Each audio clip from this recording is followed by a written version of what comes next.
Hello final year. Next है आप लोगों का इसी का 5.2 की एक्सरसाइज का एग्जाम्पल नंबर 3 है। इसने कहा F of Z equal to under root X into Y है। तो ये कह रहा है कि is not analytic at origin point, कि ये ओरिजिन पे एनालिटिक नहीं है बट फिर भी सी आर इक्वेशन सेटिस्फाई कर रही है। तो आपके पास जो मैंने थ्योरम करवाई वो सिर्फ एक नेसेसरी कंडीशन है। नेसेसरी मतलब अगर आपकी एनालिटिक होगी तो 110% है कि आपकी जो है वो सी आर इक्वेशन को सेटिस्फाई करेगी। बट डज नॉट ट्रू कि अगर आपकी मतलब सी आर इक्वेशन को सेटिस्फाई कर रही है तो वो आपकी एनालिटिक 110% हो। तो इसकी तरह आप कुछ इस तरह से याद कर सकते हो, जैसे सी आर इक्वेशन का मतलब है आप 10th पास आउट और एनालिटिक का मतलब है 12th पास आउट। तो अगर मैं आपको बोलूं कि फंक्शन एनालिटिक है यानी 12th पास है तो वो ऑटोमेटिकली, ये बताने की जरूरत नहीं है, तो वो 10th पास तो होगा ही। ठीक है, तो ये एक बेसिक सा एग्जाम्पल है। तो अगर वो 10th पास है ये ज़रूरी नहीं कि वो 12th हो या ना हो, तो सेम एज इट इज़। तो उसका एक एग्जाम्पल है, आपके पास पेपर में भी 2-3 बार आया हुआ है और आपके पास 5.2 से अकेला एक क्वेश्चन बन रहा है, 5.1 से अकेला एक क्वेश्चन नहीं बन पाएगा। तो 5.2 का बहुत बेसिक्स है और बहुत आसान है, सारा साथ साथ करके जाना। ठीक है, तो 5.2 आपके पास क्या है, एग्जाम्पल नंबर 3 है। इसने कहा F of Z equal to under root mod X Y into, तो आपके पास क्या हो जाएगा कि एफ ऑफ जेड क्या होता है, u प्लस आयोटा वी। तो u की वैल्यू क्या आ गई, अंडर रूट एक्स का मोड, एंड v की वैल्यू कितनी है, 0। ठीक है, तो अब एक बात बताओ, ये क्या है मेरे पास x y दोनों के दोनों एक तरह से पोलिनोमियल, तो कंटिन्यूस तो होगी, तो कंटिन्यूस की तो बात ही नहीं करनी। अब हमें दिखाना है कि सी आर इक्वेशन, तो सी आर इक्वेशन कैसे दिखाएंगे, वो डायरेक्ट डिफ्रेंशिएशन नहीं कर सकते हम, क्योंकि हम ओरिजिन पे चेक करें, और ओरिजिन पे चेक करेंगे जैसे अंडर रूट 1/2 है तो हम अपोन में, तो ओरिजिन पे ऐसे हम चेक नहीं कर सकते, हमें डेफिनेशन का सहारा लेना पड़ेगा। Curl you by curl x, curl you by curl x क्या होता है आपके पास, limit x tends to 0 where u x comma 0 minus you 0 0 divide में एक्स। ठीक है, तो अब एक बात बताओ, u 0 0 मतलब x को भी 0 पुट करो और y को भी 0 पुट करो। जब x को भी 0 पुट करते हैं, y को भी 0 पुट करते हैं, तो क्या आती है मेरे पास, 0, यानी f ऑफ 0 0 की वैल्यू आपके पास क्या आएगी, 0।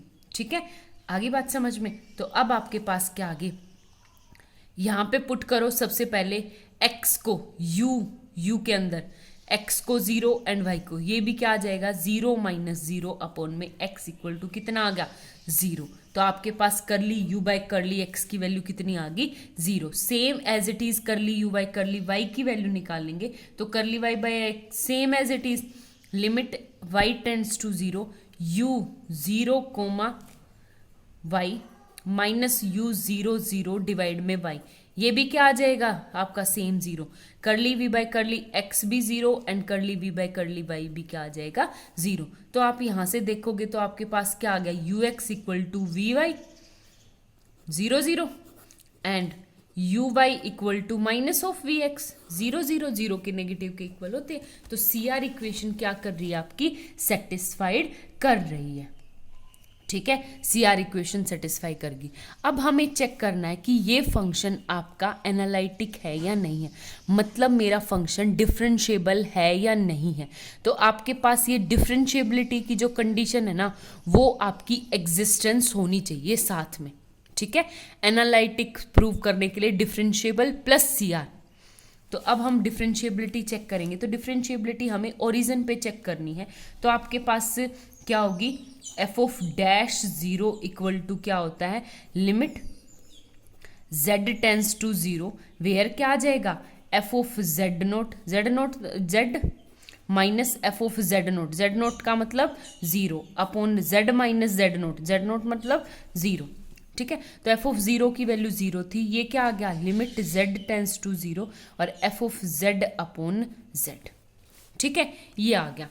अब आप क्या पुट करोगे, limit z tends to 0 mod x plus X into Y की पावर 1/2 और अपॉन में क्या आ जाएगा z, और z का मतलब क्या है x प्लस आयोटा वाई। ठीक है, और जैसे ही मैंने x प्लस आयोटा वाई लिखा तो यहाँ से x भी 0 एंड y भी क्या आएगा 0, क्योंकि किस पे चेक कर रहे हैं हम, ओरिजिन के ऊपर। ठीक है, तो अब जैसे हम एडवांस कैलकुलस में पुट करते थे, y को क्या पुट करेंगे हम mx, जैसे ही y को mx पुट करेंगे तो यहाँ से मेरे पास क्या आ जाएगी आपकी under root mod m upon में यहाँ से क्या आ गया 1 प्लस आयोटा m। ठीक है, क्योंकि ऊपर से x कॉमन लेके और ये क्या आ जाएगा मेरे पास, एक क्वांटिटी आ गई। तो एक बात बताओ, ये किसके ऊपर डिपेंड है, m के ऊपर, तो कोई यूनिक लिमिट एग्जिस्ट नहीं करती। अगर यूनिक लिमिट एग्जिस्ट नहीं करती इसका मतलब मेरा फंक्शन क्या है, डिफरेंशिएबल नहीं है। ठीक है, तो अगर वो डिफरेंशिएबल है ही नहीं तो एग्जिस्ट ही नहीं कर रहा, f-0 एग्जिस्ट ही नहीं कर रहा, एग्जिस्ट ही नहीं कर रहा, तो एनालिटिक तो कहाँ से होगा। ठीक है, तो आपकी डिफरेंशिएबल फंक्शन क्या होना चाहिए, एग्जिस्टेंस। नेक्स्ट क्वेश्चन है,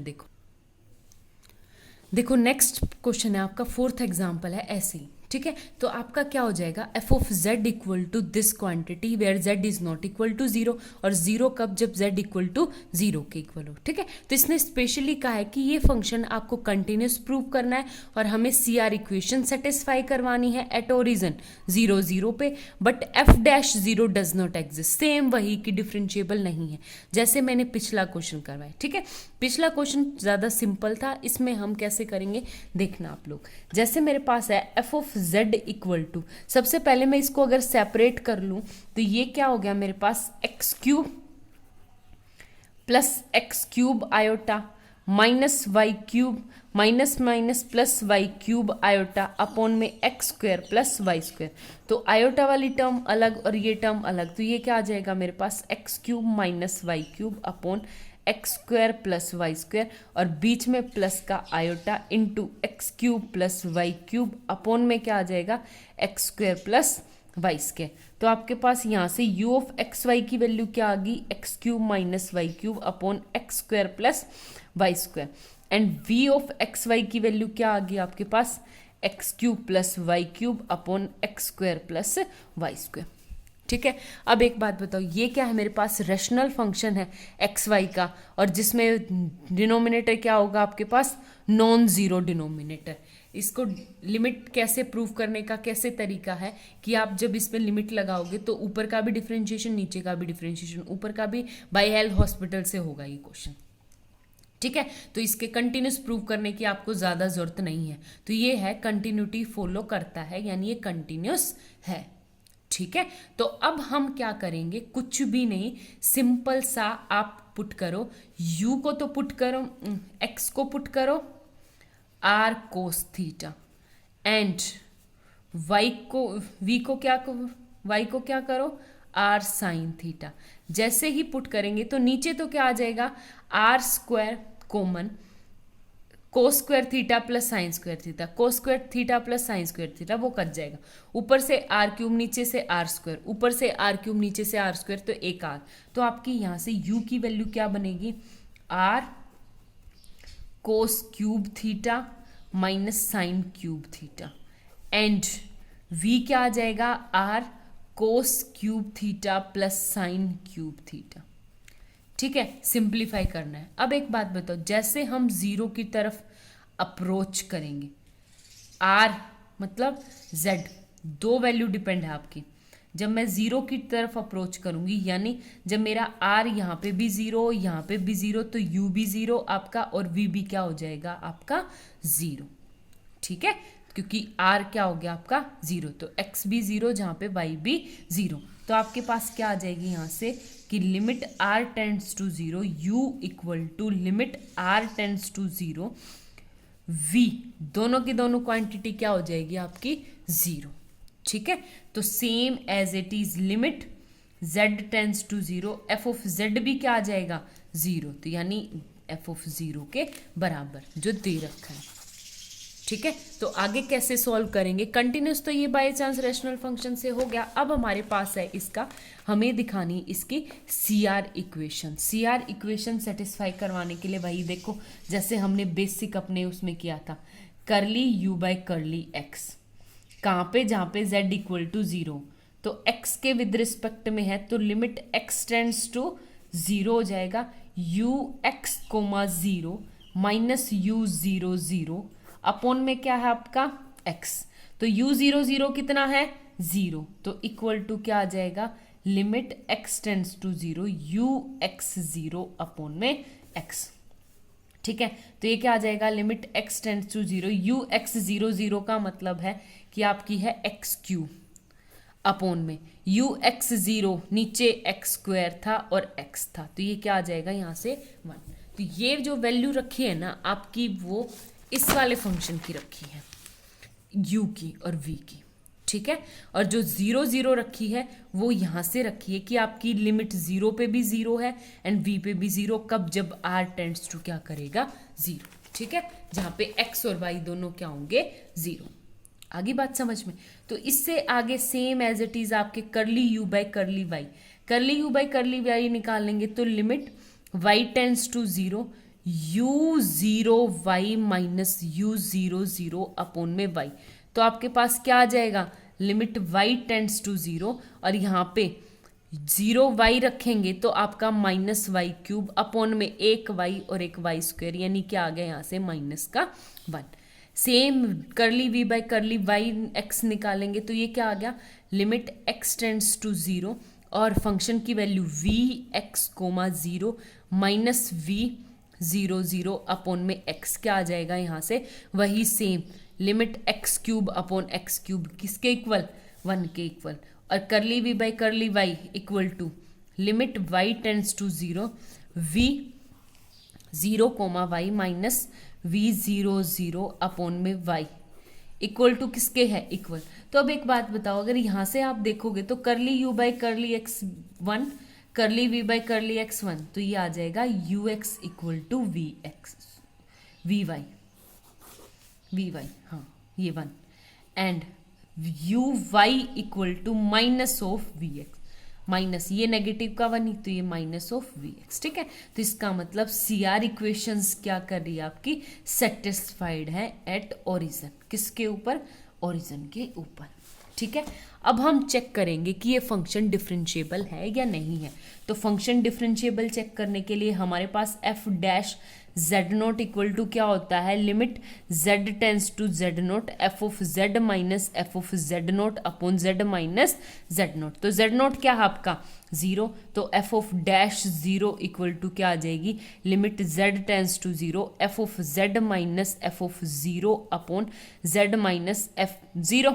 तो एफ ऑफ 0 की कितनी वैल्यू थी आपके पास 0, तो यहाँ से आपके पास फंक्शन की क्या वैल्यू बन जाएगी limit z tends to 0 F of z upon में z, और z एफ ऑफ z क्या है limit z tends to 0, z की क्या वैल्यू थी आपके पास 1 upon z x plus iota y into ऊपर क्या था upon x square plus Y square, और ये क्या था X cube minus Y cube plus iota X cube plus Y cube. ठीक है, आगे बात समझ में? ये बस सिंपल सा। अब इसको सिंप्लीफाई करेंगे तो हम कैसे करेंगे, वही बेसिक सा तरीका, एक बार तो एक्स एक्सिस के अकॉर्डिंग और एक बार किसके अकॉर्डिंग जाएंगे वाई एक्सिस के अकॉर्डिंग। तो आपके पास सबसे पहले पाथ आपको डिफाइन करना है, सबसे पहले कौन सा y इक्वल टू 0। ठीक है, तो y को मैं 0 करूंगी और x को क्या पुट करूंगी x एक्सिस के अकॉर्डिंग करूंगी, तो ये देखो क्या बन गया यहाँ से x एक्सिस के अकॉर्डिंग, तो f डैश 0 equal to limit x tends to 0। ठीक है, एफ डैश 0 का मतलब डिफ्रेंशिएशन का मतलब है कि 0 पे रह के मैं छोटा सा चेंजमेंट किसी भी डायरेक्शन में कर सकती हूँ।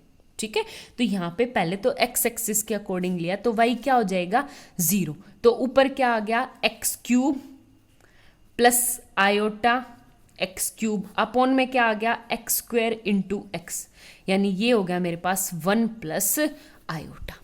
ठीक है, आई बात समझ में?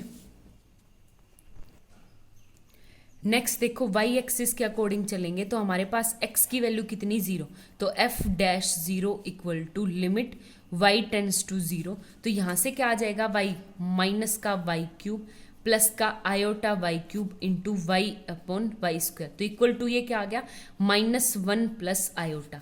तो ये दोनों लिमिट्स क्या हैं, यूनिक एग्जिस्ट नहीं करती, मतलब सेम लिमिट एग्जिस्ट नहीं करती, तो हमारा फंक्शन क्या हो जाएगा, डज नॉट डिफरेंशिएबल।